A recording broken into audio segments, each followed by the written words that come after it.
Las oraciones de los apóstoles. Arthur Walkington Pink.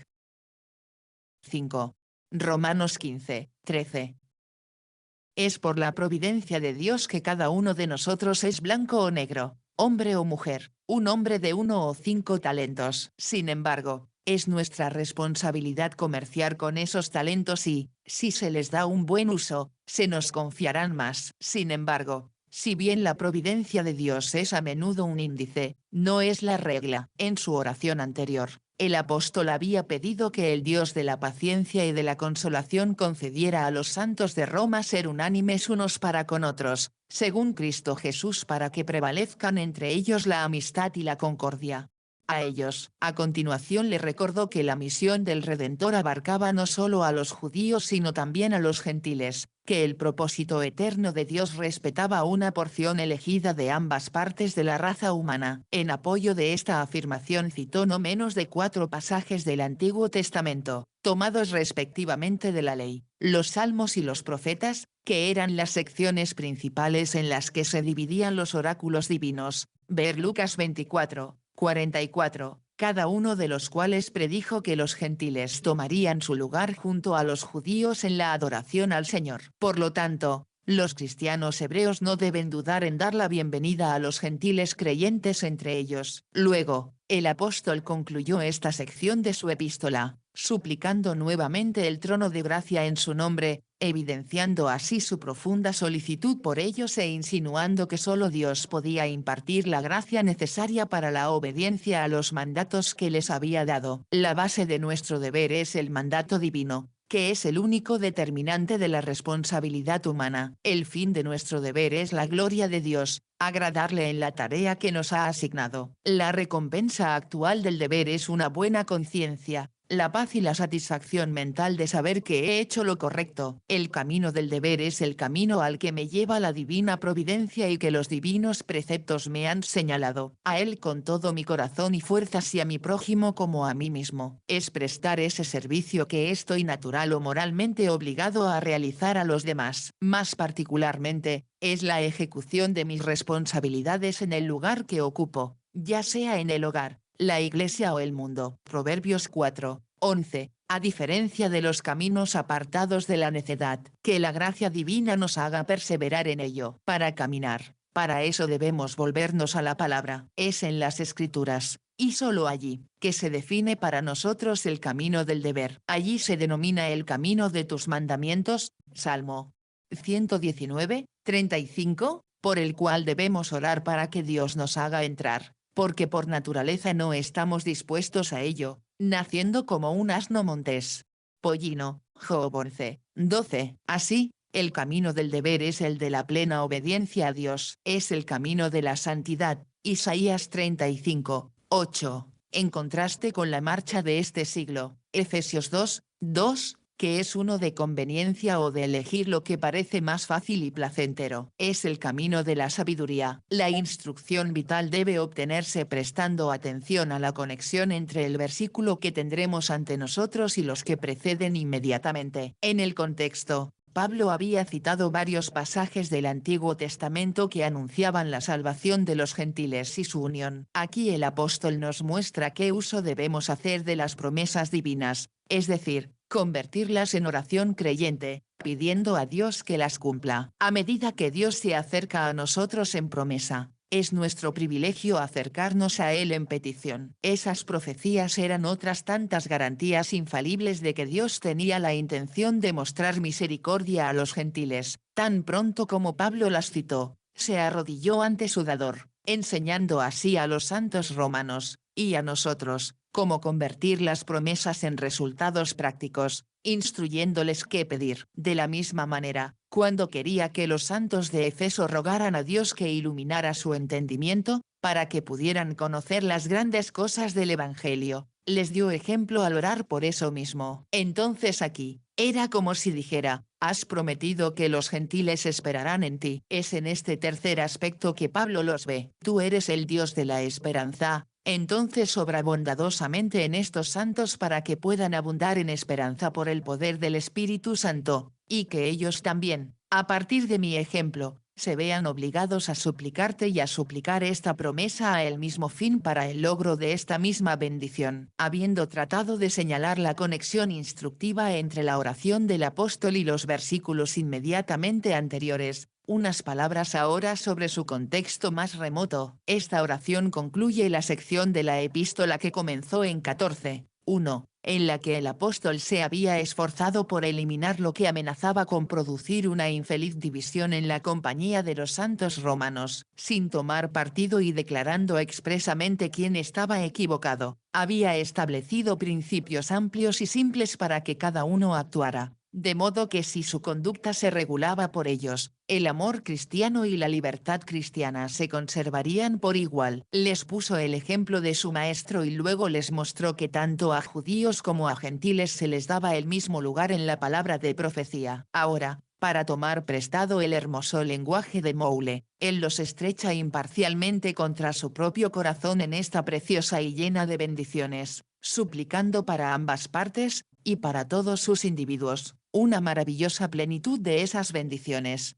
en las que más rápidamente y más seguramente, el espíritu de su, en tercer lugar, por tener una relación moral y práctica con nosotros, donde son predicciones de juicio, son otras tantas amenazas y, por lo tanto, advertencias de los objetos que deben evitarse y los males que deben evitarse, como lo indica la destrucción anunciada del papado. Nosotros nada tenemos que ver con ese detestable sistema, pero cuando consisten en predicciones de bendiciones divinas, son tantas promesas que la fe puede aprovechar y la esperanza anticipar antes de su cumplimiento real. Para que el lector pueda tener una visión más definida de la conexión, citaremos ahora el versículo antes de nuestra oración. Y otra vez, Isaías dice, habrá una raíz de Isaí, y el que se levantará para reinar sobre los gentiles. Los gentiles confían. Esto está tomado de una de las grandes profecías mesiánicas, registrada en Isaías 11. Cualquiera que pueda ser o no su cumplimiento final, Pablo se sintió impulsado a hacernos saber que esa predicción incluso entonces se estaba cumpliendo. Literalmente el griego dice, en él esperarán los gentiles, y así se traduce correctamente en la versión revisada. Aunque íntimamente conectadas, como muestra Hebreos 11:1. Existe una diferencia real entre fe y esperanza. La fe es más amplia en su alcance, porque cree todo lo que Dios ha dicho acerca del pasado, el presente y el futuro, tanto las amenazas como las promesas, pero la esperanza mira únicamente a un bien futuro. La fe tiene que ver con la palabra que promete. La esperanza está comprometida con lo prometido. La fe es creer que Dios hará lo que ha dicho. La esperanza es esperar confiadamente el cumplimiento de la promesa. Primero, como pruebas de su inspiración divina, demostrando la omnisciencia de su autor al pronosticar infaliblemente lo que vendrá. Segundo, como tantas revelaciones de la voluntad de Dios, anuncios de lo que Él ha decretado eternamente y que, por tanto, debe suceder. Con los judíos creyentes. Ahora bien, las profecías de las Escrituras deben considerarse de tres maneras. Esta expresión el Dios de esa esperanza tenía especial pertinencia y peculiar idoneidad para los gentiles, a quienes se menciona por su nombre no menos de 4 veces en los versículos inmediatamente anteriores. Su fuerza es más evidente si la consideramos a la luz de Efesios 2:11-12, donde se recuerda a los creyentes gentiles que en el pasado estaban sin Cristo, desprovistos de cualquier derecho sobre él, estando alejados de la ciudadanía de los Israel y ajenos a los pactos de la promesa, sin esperanza y sin Dios en el mundo, sin ningún conocimiento de él, sin una revelación escrita de él. Pero la encarnación de Cristo había alterado radicalmente esto, y el Dios de la esperanza os llene de todo gozo y paz en el creer, para que abundéis en esperanza por el poder del Espíritu Santo. El Dios de la esperanza es a la vez el objeto y el autor de la esperanza. Él es quien ha preparado las bendiciones que serán objeto de nuestra esperanza, quien las ha puesto ante nosotros en el Evangelio, y quien por el poder del Espíritu nos permite comprender y creer en el Evangelio, que despierta motivos y pone en práctica principios que aseguran la esperanza. El objetivo de la oración de Pablo era que los santos pudieran abundar en esta gracia espiritual y, por lo tanto, se dirigió a la deidad en consecuencia. Como señala Matthew Henry, es bueno en la oración aferrarnos a aquellos nombres, títulos y atributos de Dios que son más adecuados para la misión que nos toca y que mejor servirán para animarnos en relación con ella. Otra razón por la que el apóstol se dirigió así a la deidad aparece en el versículo anterior, donde fue anunciado por el Señor: en él esperarán los gentiles. Más literalmente, nuestro versículo dice: ahora bien, el Dios de esa esperanza, aquel que es el inspirador de todas las expectativas de bendición. La lucha expiraría. Cuanto más se acerca un grupo de cristianos a su Señor,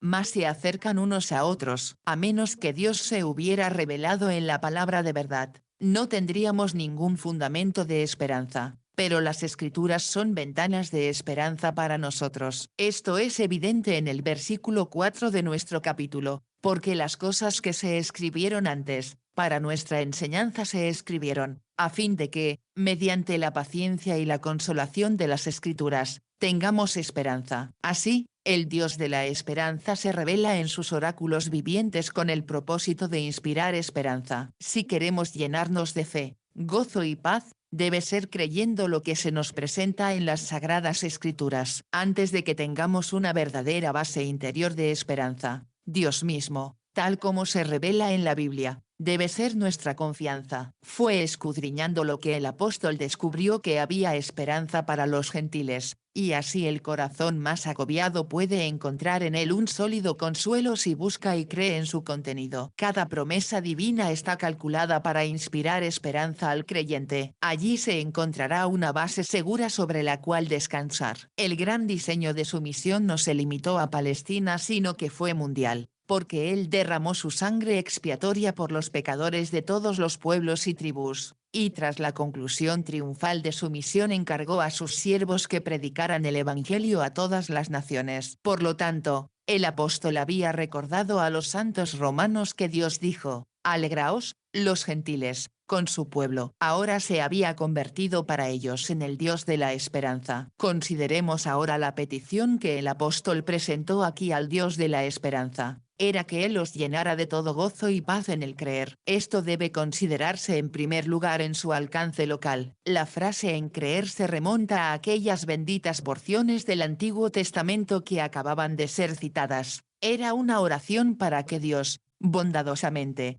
permitiera a esos santos echar mano de tales promesas y comportarse en armonía con ellas. En el cumplimiento de aquella promesa Cristo vino y predicó la salvación a los que estaban cerca y a los que estaban lejos. Efesios 2, 17. Como ambas clases habían sido tan amablemente recibidas por el condescendiente Salvador y unidas en una sola comunidad, deberían recibirse y amarse unos a otros como hermanos. En otras palabras, el apóstol anhelaba que ambos estuvieran ocupados con Cristo. Donde hay alabanza hay alegría, porque la alegría es una parte integrante de ella. Así, aquel que profesa ser que la fe y la esperanza sean debidamente operativas, y el gozo y la paz desplazarán la discordia y la lucha. Que esa oración sea concedida, en su pura profundidad y altura. Y, ¿cómo podría el hermano débil mirar con su antigua ansiedad los problemas sugeridos por los platos de una comida y por las fechas del calendario rabínico? ¿Y podría el fuerte soportar más la pérdida de su alegría en Dios por una afirmación, llena de sí mismo, de su propia intuición y libertad? Profundamente felices y descansados en el Señor, a quien abrazan por fe como su justicia y vida, y a quien anticiparon con esperanza como su gloria venidera, llenos en toda su conciencia por el Espíritu que mora en ellos con una nueva percepción de Cristo, caerían en el abrazo del otro. En él estarían mucho más dispuestos cuando se reunieran a hablar sobre el Rey, que a iniciar una nueva etapa de su discusión no muy elevada. ¿Cuántas controversias eclesiásticas, ahora como entonces, morirían por inanición, dejando espacio para la verdad viva, si los contendientes tan solo pudieran gravitar, en cuanto a su tema siempre más amado, hacia las alabanzas y glorias de su Señor Redentor mismo, desechando toda censura y desprecio, sin juzgarnos ni despreciarnos unos a otros? El ejemplo que el apóstol nos ha dado aquí evidencia que no solo es deseable que los cristianos estén llenos de gozo y paz, sino que también es posible alcanzar una experiencia tan deliciosa. Podemos sentirnos llenos de gozo y paz al creer, y abundar en esperanza. No hay ninguna razón por la que debamos agachar la cabeza y vivir en perpetua duda. Puede que no solo seamos algo consolados, sino que también estemos llenos de gozo. Es posible que no solo tengamos tranquilidad ocasional, sino que podamos morar en paz y deleitarnos en su abundancia. Estos grandes privilegios son alcanzables. De lo contrario el apóstol no los habría hecho objeto de oración. Los delicias más dulces todavía se cultivan en los jardines de Sión, y debemos disfrutarlas nosotros. ¿Estarán a nuestro alcance y no serán captados? ¿Será posible una vida de gozo y paz, y la perderemos por incredulidad? Dios no lo quiera. Como creyentes, resolvamos que cualquier privilegio que debamos disfrutar, lo disfrutaremos. C.H. Spurgeon. Así como la oración de nuestro Señor en Juan 17 no se limitó a sus discípulos de entonces, sino que se extendió a también los que debían creer, así esta oración de Pablo es adecuada para todos los hijos de Dios. El Dios de la esperanza os llene de todo gozo y paz al creer. Obsérvese debidamente que Pablo no dudó en pedir estas bendiciones particulares. Hacemos esa observación porque tememos mucho que algunos de nuestros lectores tengan casi miedo de clamar a Dios por tales cosas. Pero no es necesario que así sea. La plenitud del gozo espiritual no incapacita a quien lo posee para vivir su vida en este mundo, ni la plenitud de la paz produce presunción y seguridad carnal. Si tales experiencias fueran peligrosas, como Satanás quisiera hacernos concluir, el apóstol no las habría buscado en nombre de sus compañeros cristianos. De su petición de estas mismas bendiciones aprendemos que son eminentemente deseables y nos dan garantía para suplicar por las mismas, tanto para nosotros como para nuestros hermanos. Una vez más apelamos al contexto, porque allí se encuentra una prueba clara de que es la voluntad revelada de Dios que sus santos sean un pueblo regocijado. En el versículo 10 el apóstol cita un versículo del Antiguo Testamento que dice: «Alegraos, los gentiles, con su pueblo». A Israel no se le había dado el monopolio del gozo. Aquellos a quienes Dios se había propuesto llamar de entre las naciones también lo compartirían. Si hubo gozo para Israel cuando fue redimido de la casa de servidumbre y conducido a través del Mar Rojo, mucho más lo habrá para aquellos liberados del poder de Satanás y trasladados al reino del amado Hijo de Dios. Observe que el pasaje citado no tiene la forma de una promesa, sino que es un precepto específico. A los gentiles regenerados se les ordena expresamente regocijarse. El apóstol tampoco se detuvo ahí. Como si anticipara nuestra lentitud para acceder a nuestros privilegios, añadió, y de nuevo: «Alabad al Señor todos los gentiles, no solo los más eminentes entre ellos, sino todos por igual». Del cristiano ser gozoso y pacífico. Si alguien cuestionara esa afirmación le pediríamos que considerara lo contrario. Seguramente ninguno afirmaría que es un deber espiritual ser miserable y estar lleno de dudas. No negamos en absoluto que hay otro lado de la vida del cristiano, que hay mucho dentro y fuera del creyente que le hace llorar. Esto tampoco es en absoluto inconsistente. Obligaciones sobre nosotros mismos. Los privilegios y los deberes no pueden separarse. Es el deber ineludible. El apóstol se declaró triste, pero al mismo tiempo añadió: «pero siempre gozosos». Segunda de Corintios